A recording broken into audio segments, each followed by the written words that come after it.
తను నేను చెప్పినట్లు వినట్లేదు, తను నా నుండి దూరంగా వెళ్ళిపోయింది అని బాధపడమే తప్ప అసలు ఆ అమ్మాయి నిన్ను ఎందుకు వదిలి వెళ్ళిపోయిందని ఒక్కసారైనా ఆలోచించావారా? ప్రతిసారి అడిగిందే మళ్ళీ మళ్ళీ అడుగుతుంటే ఎంత ఇరిటేటింగ్గా ఉంటుందో తెలుసా? ఎక్కడికి వెళ్ళావు, ఏం చేస్తున్నావు, ఎందుకు వెళ్ళావు, ఇలాంటి పిచ్చి పిచ్చి ప్రశ్నలన్నీ ఆ అమ్మాయినే కాదు నువ్వు నన్ను అడుగుతుంటావు. అడిగే నీకెలా ఉంటుందో తెలియదు కానీ అనుభవించే మాకు మాత్రం చాలా ఇరిటేటింగ్గా ఉంటుంది తెలుసా నీకు? అసలు ఇప్పటికైనా అమ్మాయి సిచ్యువేషన్ని అర్థం చేసుకో.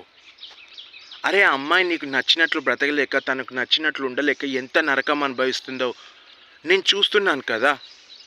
ఒక్కసారి ఆ అమ్మాయితో మాట్లాడు. మీరిద్దరూ హ్యాపీగా ఉంటేనేరా నేను హ్యాపీగా ఉండేది.